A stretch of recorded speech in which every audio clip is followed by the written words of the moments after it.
Hello and welcome to Lavnish Sir की class. This is Directorate of Education GNCT of Delhi's worksheet number 74, and it is only for class 10th students. It has taken from the subject Social Science History, and we will learn and understand and continue chapter number 3 Nationalism in India in this worksheet. So students, आज की इस worksheet में भी हम chapter number 3 Nationalism in India को continue कर रहे हैं, but जो टॉपिक हम डिस्कस करने वाले हैं that is non cooperation movement in the towns and cities, और वो क्यों स्लो डाउन हो गया, what are the reason behind it, तो वो भी हम इसमें डिस्कस करेंगे. So without wasting our time let's start and understand with me. With the start of the non-cooperation movement in January 1921, various social groups participated in it with its own specific aspirations.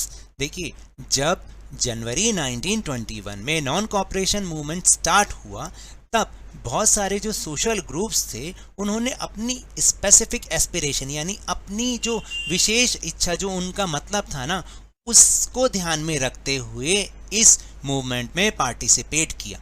Social groups क्या होते हैं? Societies में रहने वाले जितने groups होते हैं ना, अलग अलग, चाहे वो लैंग्वेज बेस्ड ग्रुप हों, चाहे वो कास्ट बेस्ड ग्रुप हों, चाहे रिलीजन बेस्ड ग्रुप हों, उन सबको हम सोशल ग्रुप्स कहते हैं एक बात. और सब ने अपने अपने मतलब से जो उनकी इच्छाएं थी उनको ध्यान में रखते हुए इस नॉन कोऑपरेशन मूवमेंट में पार्टिसिपेशन किया.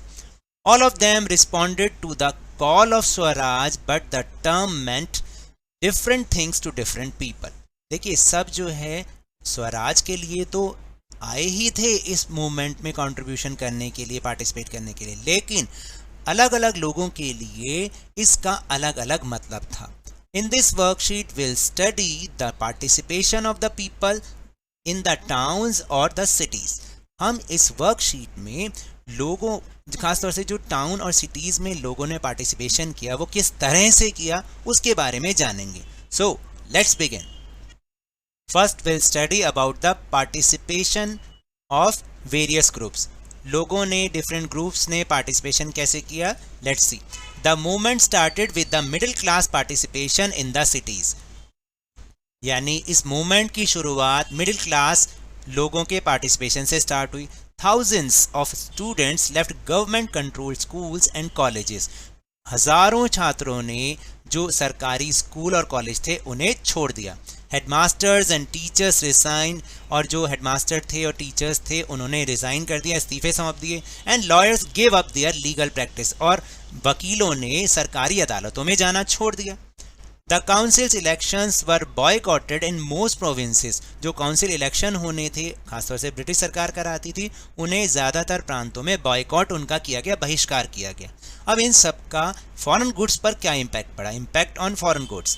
Foreign goods were boycotted, liquor shops picketed and foreign clothes burned in huge bonfires. देखिए, सबसे पहले क्या हुआ, जितनी भी विदेशी चीज़ें थी उनको बॉयकॉट किया गया, उनका बहिष्कार किया गया. जो लिकर शॉप्स, शराब की दुकानें थी, उन्हें पिकेटिंग किया गया. उनके पिकेटिंग मतलब उनको चारों तरफ से बैरिकेडेड कर दिया ताकि कोई उन तक ना पहुंच पाए.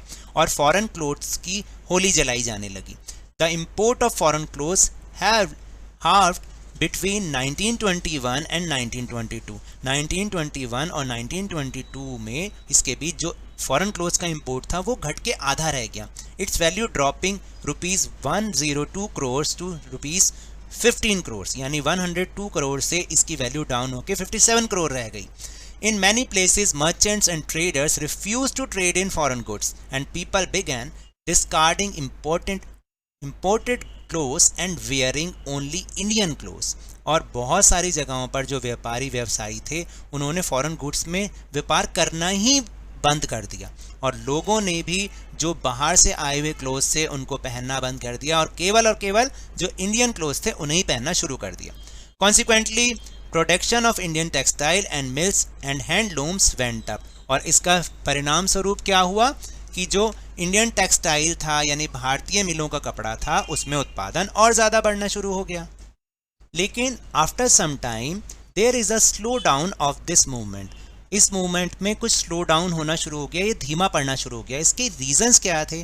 The movement in the cities gradually slowed down for a variety of reasons. देखिए पेपर में आपके ये 3 मार्क्स का क्वेश्चन आता है, तो इसको आप ध्यान से समझिएगा कि शहरों में जो खास तौर से सिटीज़ में ये मूवमेंट ग्रेजुअली धीरे धीरे स्लो डाउन होना शुरू हो गया। क्यों? इसके क्या रीज़न से? First reason is khadi cloth was often more expensive than mass produce mill cloth and poor people could not afford to buy it. जो खादी क्लॉथ था खासतौर से हाथ से बनता था और वो ज़्यादा महंगा होता था कंपैरेटिवली टू जो मिल में बनने वाला कपड़ा होता था। मिल में तो बहुत मास लेवल पर बनता है इसलिए वो सस्ता होता है, लेकिन जो खादी क्लॉथ था वो महंगा होता था। जो गरीब लोग थे, पुअर पीपल थे, वो उसको खरीद नहीं पा रहे थे, तो इसलिए एक तो स्लो डाउन आना शुरू हुआ। सेकंड रीज़न इज दैट कि boycott of British institutions posed a problem as well. British institution का बायकॉट करने से एक और समस्या पैदा हो गई। क्या समस्या? Alternative Indian institutions could not be set up rapidly. जो अगर उसके ऑल्टरनेट हम कोई इंडियन इंस्टीट्यूशन बनाते तो वो इतनी जल्दी तो बन नहीं पाते, उसको बनने में टाइम लगता। So students and teachers started going back to government schools, और छात्रों ने और शिक्षकों ने दोबारा से उन्हीं सरकारी स्कूलों में जाना शुरू कर दिया। And lawyers joint back work in government courts, और जो वकील थे उन्होंने दोबारा से सरकारी अदालतों में काम करना शुरू कर दिया। तो ये 2 रीजंस थे जिनके कारण शहरों में ये मूवमेंट है स्लो डाउन हो गया। Now will move on question answer section. First question is how did the various groups participate in non cooperation movement in the towns और cities? Why did the movement gradually slow down? देखिए ये 2 questions को मिला के एक question बनाया गया। अगर इस टाइप का क्वेश्चन आता है तो ये 5 मार्क का रहेगा, अगर ये अलग अलग आता है, सेपरेटली आता है, तो ये 3 मार्क्स का आता है। तो पहले हम इसका फर्स्ट पार्ट समझेंगे, पार्टिसिपेशन ऑफ वेरियस ग्रुप्स। क्या था? The movement started with the middle class participation in the cities, यानी मध्य वर्ग की हिस्सेदारी के साथ ये मूवमेंट स्टार्ट हुआ शहरों में। Thousands of students left government controlled schools and colleges. हज़ारों छात्रों ने, हज़ारों स्टूडेंट्स ने जो सरकारी स्कूल और कॉलेज थे वो छोड़ दिए। हेडमास्टर्स एंड टीचर्स रिज़ाइन कर दिया उन्होंने, हेडमास्टर्स ने और टीचर्स ने। And lawyers gave up their legal practices, और जो लॉयर्स थे, वकील थे, उन्होंने सरकारी अदालतों में काम करना छोड़ दिया। The council elections were boycotted in most provinces, ज़्यादातर प्रांतों में जो काउंसिल इलेक्शन थे उनका बहिष्कार किया गया। अब सेकंड पार्ट है स्लो डाउन क्यों हुआ, slow down of the movement. The movement in the cities gradually slowed down for a variety of reasons. क्या थे? First is khadi cloth was often more expensive than mass produced milk cloth and poor people could not afford to buy it. Khadi cloth महंगा होता था इसलिए गरीब लोग उसे नहीं खरीद सकते थे। और second reason is that boycott of British institutions pose a problem as well. Alternative institution, Indian institutions could not be set up rapidly, यानी ब्रिटिश को हम ठीक है हम उसका बायकॉट तो करें, लेकिन ऑल्टरनेटिव जो इंडियन इंस्टीट्यूशन है उनको इतनी जल्दी हम सेटअप नहीं कर सकते थे। So students and teachers started going back to government schools and lawyers joined back work in government courts. तो छात्रों ने और शिक्षकों ने दोबारा से स्कूल को ज्वाइन कर लिया, और इसी तरह से लॉयर्स ने भी दोबारा से गवर्नमेंट कोर्ट्स में काम करना शुरू कर दिया। Now will move on question number 2। Question number 2 is if you were a student during the non cooperation movement how would you have participated in it? अगर आप नॉन कोऑपरेशन मूवमेंट के दौरान एक छात्र होते तो आप कैसे पार्टिसिपेट करते? देखिए इसका आंसर सबका अलग अलग हो सकता है क्योंकि सबकी सोच अलग अलग है। तो हम इसको कैसे कर सकते हैं? तो देखिए,